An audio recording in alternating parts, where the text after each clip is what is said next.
Muy buenas tardes.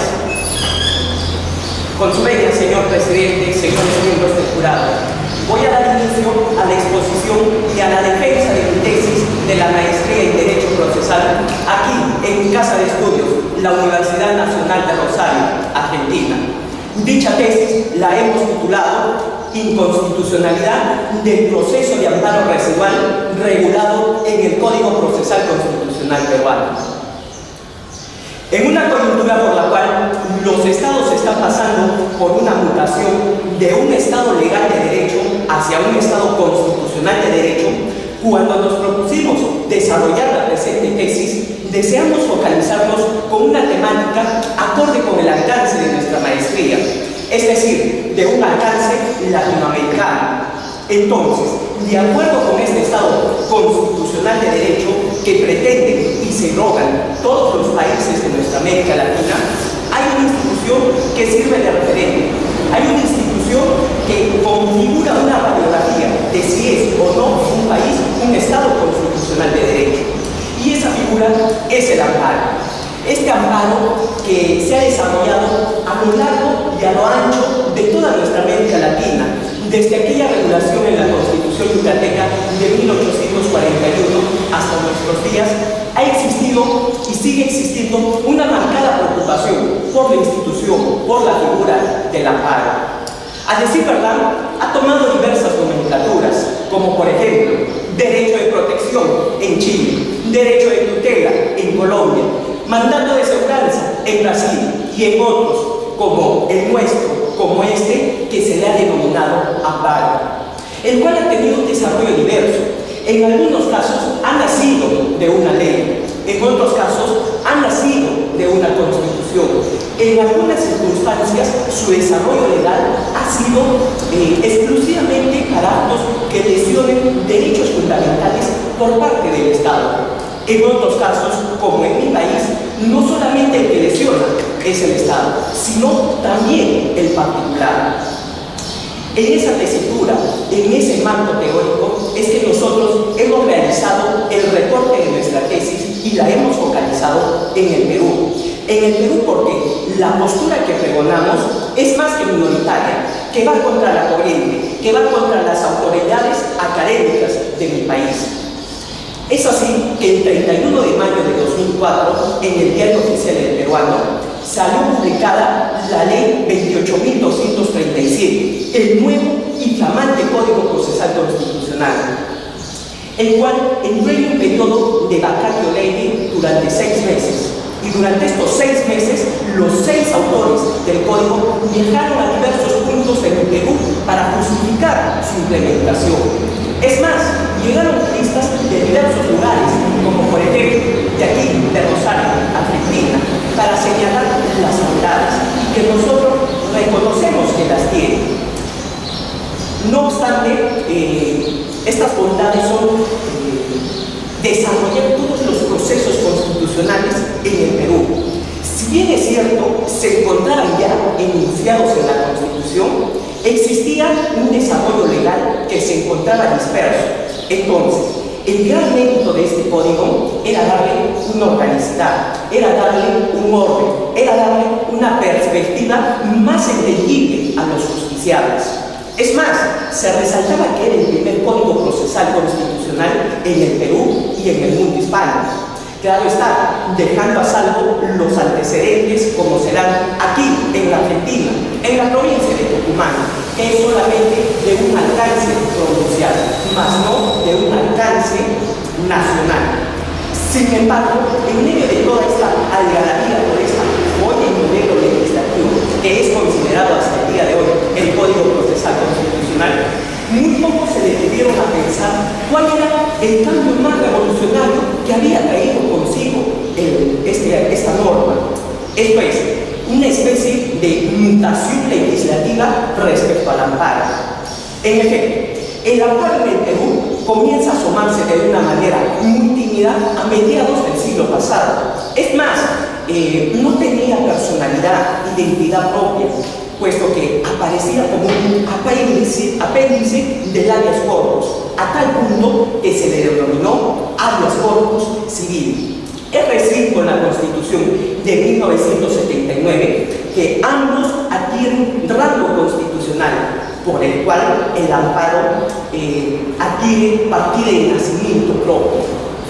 Posterior a la Carta Constitucional, la Ley 23.506 de 1982 desarrolla el procedimiento tanto para el habeas corpus como para el amparo, y de aquel emana en lo que la doctrina se denomina un amparo alternativo. Esto es, cuando una persona se sienta amenazada o vulnerada en sus derechos fundamentales, podría escoger entre dos caminos: o irse a la vía ordinaria, entiéndase un proceso civil, un proceso contencioso administrativo, un proceso laboral, o irse a la vía especial configurada por el amparo. La diferencia era marcada. Por un lado, la vía ordinaria posee plazos más amplios. Su finalidad era buscar la sanción y la indemnización, mientras que la vía especial configurada por el amparo no poseía plazos más cortos. Su finalidad no era buscar la sanción ni la indemnización, sino obtener una respuesta inmediata. Esto es, el reponer las cosas al estado anterior. Y así fue hasta el 30 de noviembre de 2004, en que la Ley 23.506 fue abrogada por la 28.237, el nuevo y flamante Código Procesal Constitucional, que más allá de las bondades, más allá de las virtudes y de todos los avances que ha podido traer este código, nosotros hemos realizado una incisión para extraer el artículo 5, inciso 2 de esta norma, que señala: será improcedente el amparo cuando existan vías procedimentales igualmente satisfactorias para la protección de los derechos fundamentales amenazados o vulnerados. A esto en la doctrina se le ha denominado un amparo subsidiario, un amparo residual. Este tema adquiere para nosotros una dimensión muy especial, puesto que ya había advertido Humberto Briceño Sierra que la univocidad nos lleva a la equivocidad. En tal sentido, había que pensar y repensar en un primer momento si era lo mismo tener un amparo subsidiario a un amparo residual. En pocas palabras, si subsidiario es un sinónimo de residual. Y precisamente subsidiario es lo que da el defecto del principal, lo que se aplica supletoriamente, lo que va en complemento, lo que va en auxilio de la primera acción. Mientras que residual es la porción que queda de un todo, después de haber aplicado una primera acción.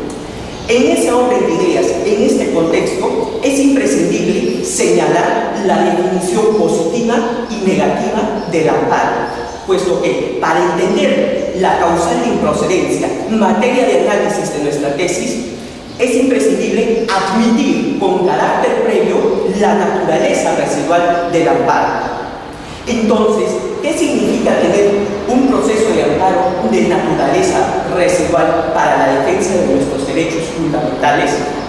Desde una definición negativa, no procede el amparo para la defensa de cualquier derecho fundamental cuando esa misma defensa se puede dar a través de otros medios judiciales. En rigor, procederá el amparo residualmente. Esto es, cuando la defensa de los derechos fundamentales no se haya podido lograr a través de otros medios judiciales. En este contexto, hablar de residualidad respecto al amparo significa hablar de excepcionalidad. Y la excepcionalidad, por otra parte, se contrapone a la alternatividad, que predicada del amparo significa que el quejoso al libre albedrío podrá escoger o irse a la vía judicial ordinaria o irse a la vía especial configurada por el amparo para la defensa de su derecho fundamental amenazado o vulnerado. Desde una definición positiva, esta tiene una doble perspectiva. La primera de ellas: solo procede el amparo cuando se haya intentado infructuosamente la salvación del derecho fundamental en la vía judicial ordinaria. Esto es, cuando definitivamente no se ha logrado la salvación de ese derecho fundamental en la vía ordinaria. A este supuesto se le denominará excepcionalidad por su definitividad. Por otro lado, una segunda perspectiva, solo procede el amparo cuando el ordenamiento jurídico no le haya brindado una vía judicial ordinaria que permita la misma protección para la defensa de los derechos fundamentales que el amparo. En rigor, procederá el amparo subsidiariamente, esto es, cuando la vía judicial ordinaria no exista un mecanismo de protección idóneo. A este supuesto se le denominará excepcionalidad por subsidiariedad. En tal caso, lo que está regulado en nuestro código sería un amparo subsidiario, esto es, cuando la vía ordinaria no sea la idónea para la satisfacción o para la protección de los derechos fundamentales. Y más allá de la terminología, más allá de esta terminología empleada y desarrollada, nos llamó altamente la atención esta especie de limitación legislativa que se dio respecto al amparo. Entonces, cuando uno lee la exposición de motivos de esta norma, los autores del código señalan dos razones por las cuales se dio esta mutación legislativa. Una primera razón: este fenómeno de amparititis, amparicidio, amparización y otras terminologías que denotan la patología de nuestro ordenamiento jurídico, es decir, el exceso de demandas de amparo que trae consigo una alta carga procesal, a tal punto que la demora del amparo era similar a la demora de un proceso en la vía judicial ordinaria. Por lo tanto, ese carácter excepcional, ese carácter sumarísimo, ese carácter de tutela de urgencia para los derechos fundamentales. Y esta fue una de las mayores razones que justificaron esta mutación legislativa respecto al amparo. Una segunda razón es, cuando se regula una nueva norma, le hace un bien al derecho. Esto es, que al mirar hacia atrás, uno puede observar qué cosas hizo bien, qué cosas fallaron para mejorar la técnica legislativa. En tal sentido, la Ley 23.506 del año 1982, que regulaba el amparo alternativo en el Perú, se dio a poco tiempo de haber salido de una dictadura militar en mi país por más de una década.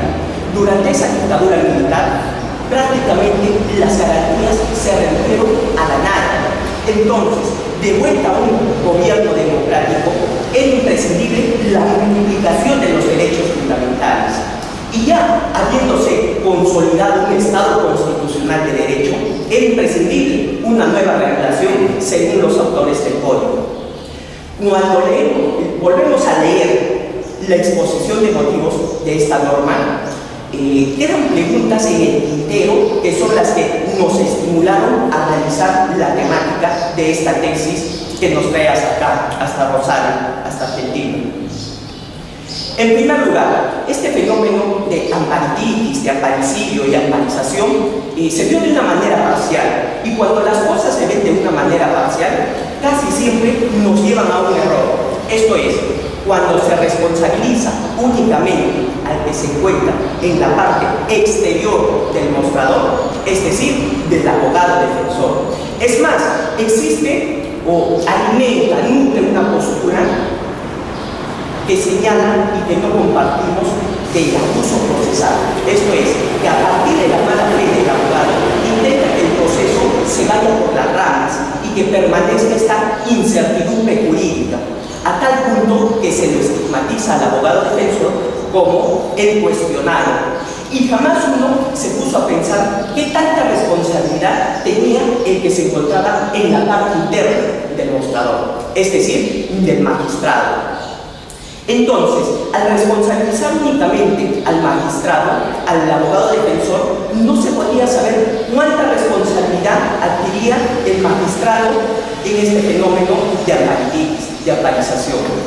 Una segunda razón es, cuando se trata de calzarlo en la teoría de la argumentación jurídica, esta caería en una verdadera falacia, puesto que si vamos a habilitar, vamos a aperturar un proceso de amparo que brinde su protección después de haber salido de un gobierno militar, de una dictadura, entonces estaríamos afirmando que en un Estado constitucional de derecho no se requiere la protección del amparo, o en tal sentido no se requiere en tal intensidad la protección del amparo. Y esto de aquí, esta justificación, disentimos totalmente. Basta con recordar que a partir de la década del 80, muchos de nuestros países salen de unas sendas dictaduras y que de vuelta a gobiernos democráticos somos alimentados, somos nutridos por la jurisprudencia de la Corte Interamericana de Derechos Humanos. Cuando desarrollamos un diagnóstico presuntivo, vislumbramos una patología en las justificaciones respecto a la regulación legislativa. Entonces, sometimos al test de constitucionalidad al artículo 5, inciso 2 del Código Procesal Constitucional. De una manera visionaria, someteremos a una tomografía de 3 cortes a este test de constitucionalidad. Un primer corte, o desde una visión normológica, disentimos con la nueva regulación del amparo, puesto que basta con recordar la jerarquía normativa de la pirámide kelseniana, por la cual la Constitución se erige como la norma principal. Entonces, mal haría a nuestro criterio que un código procesal constitucional regule algo que no está regulado en la Constitución. Me explico. La Constitución de 1993, en su título 5, en su artículo 200, sobre garantías constitucionales, procede a diseccionar lo que hoy en día se denomina procesos constitucionales. Ciertamente, la técnica legislativa del constituyente peruano no fue la más feliz, porque si nos referimos a garantías constitucionales, estas se deben restringir únicamente al habeas corpus, al amparo, al habeas data. Y mal haría, a nuestro criterio, llamarse garantías constitucionales a un proceso de inconstitucionalidad, de acción popular o de cumplimiento. Pero en lo referente a nuestro amparo, es el artículo 200, inciso 2 de la Constitución, que señala taxativamente 2 causales de improcedencia.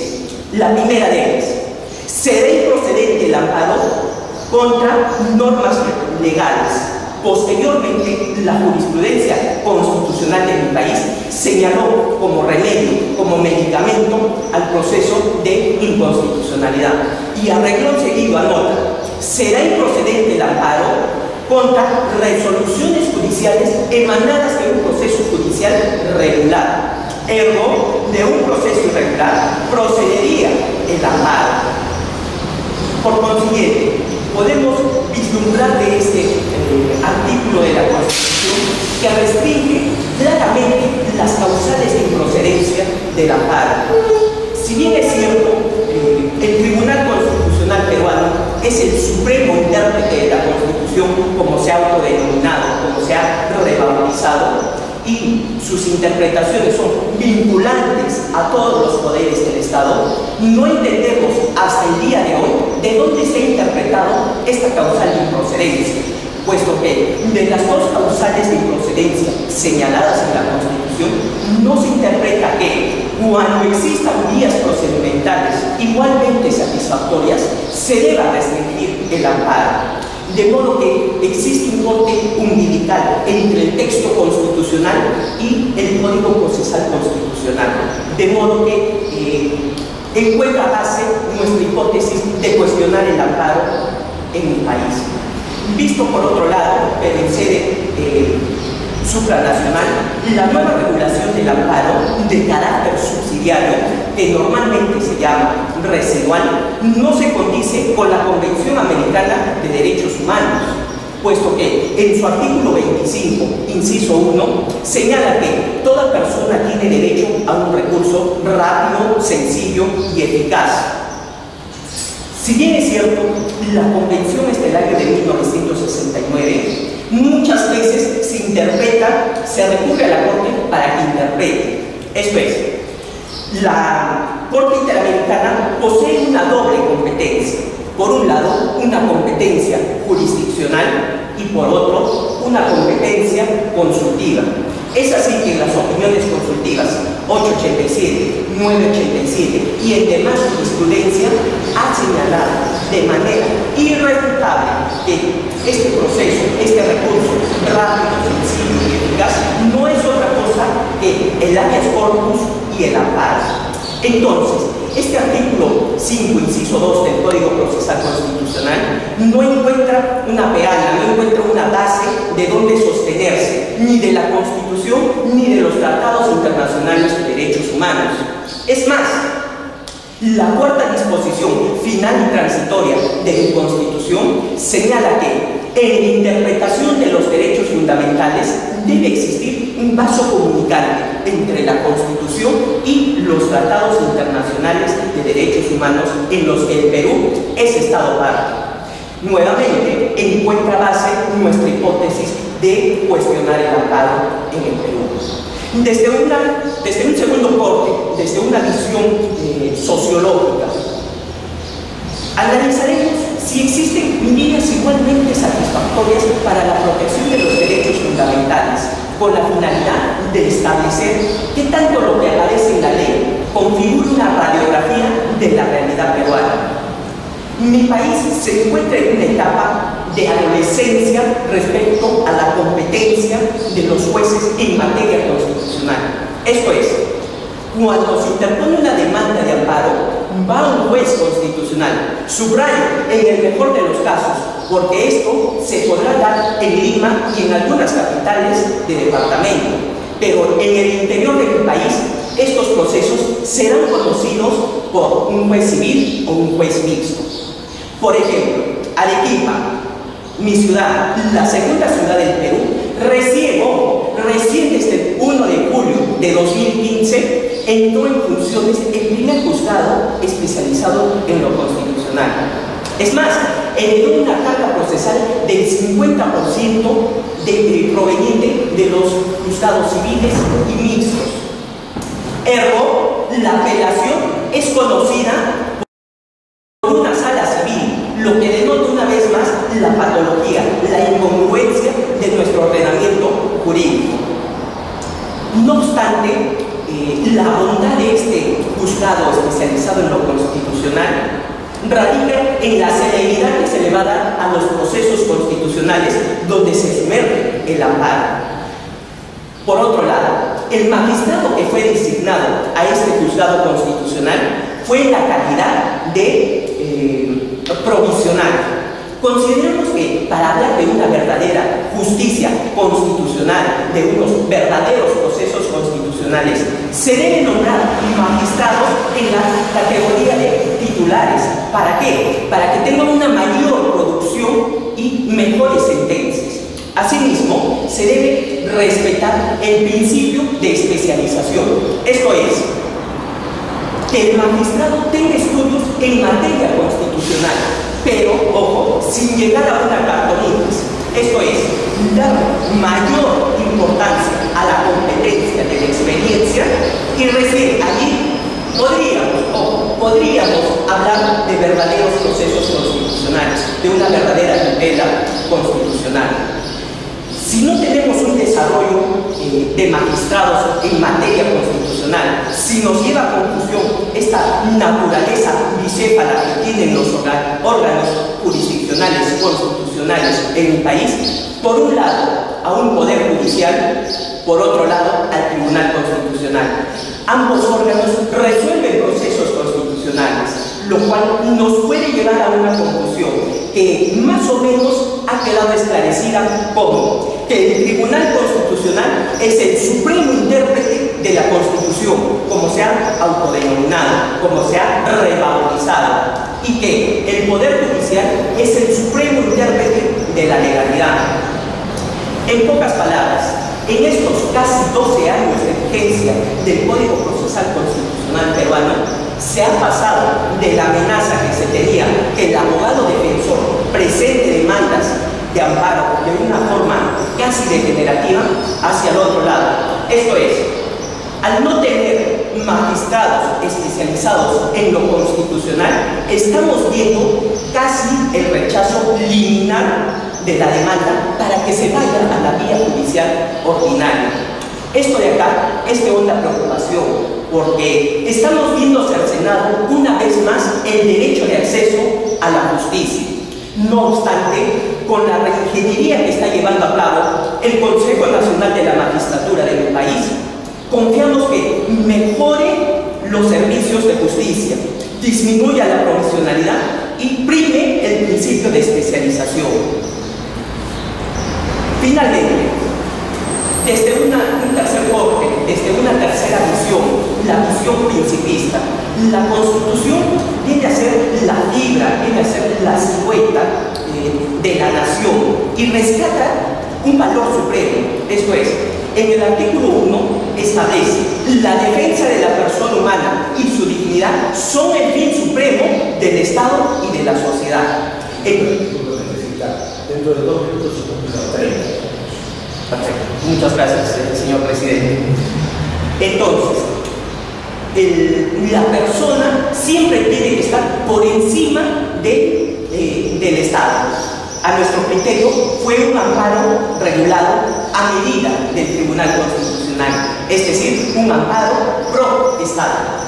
Por último, toda la jurisprudencia constitucional que ha producido mi país, sobre todo el Tribunal Constitucional, muchas veces con sentencias que son para el aplauso, muchas veces ha tomado como parámetro las sentencias del Tribunal Constitucional Español, el cual a la vez adopta la doctrina de Carlos Bernal Pulido y Luis Prieto Sanchís, que señalan que un derecho fundamental está contenido de dos círculos concéntricos.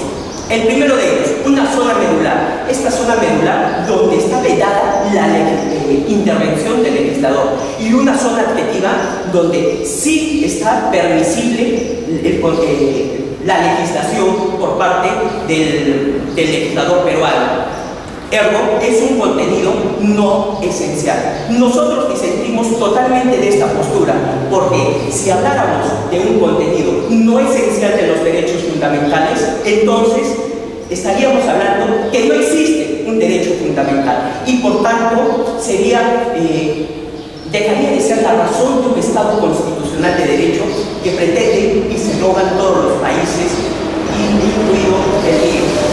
En definitiva, esta disección y extracción del artículo 5, inciso 2 del Código Procesal Constitucional nos ha permitido someter al test de constitucionalidad este amparo de carácter de naturaleza residual que resulta ser la mutación legislativa más revolucionaria que ha traído este código. Concluimos con el siguiente diagnóstico de certeza. En primer lugar, la nueva regulación del amparo de carácter subsidiario, que normalmente se llama residual, no se condice con el texto constitucional, es contrario. En segundo lugar, no se condice con la Convención Americana de Derechos Humanos, sus opiniones consultivas y jurisprudenciales. En tercer lugar, cuando hablamos de vías igualmente satisfactorias, estas son ilusas. Es un espejismo pretender creer que en la vía judicial ordinaria existan mecanismos de protección igualmente idóneos como el amparo para la defensa de nuestros derechos fundamentales. Todas estas son las razones por las que hemos denominado a nuestra tesis inconstitucionalidad del proceso de amparo residual regulado en el Código Procesal Constitucional peruano. Eso es todo, señor presidente, señores miembros del jurado.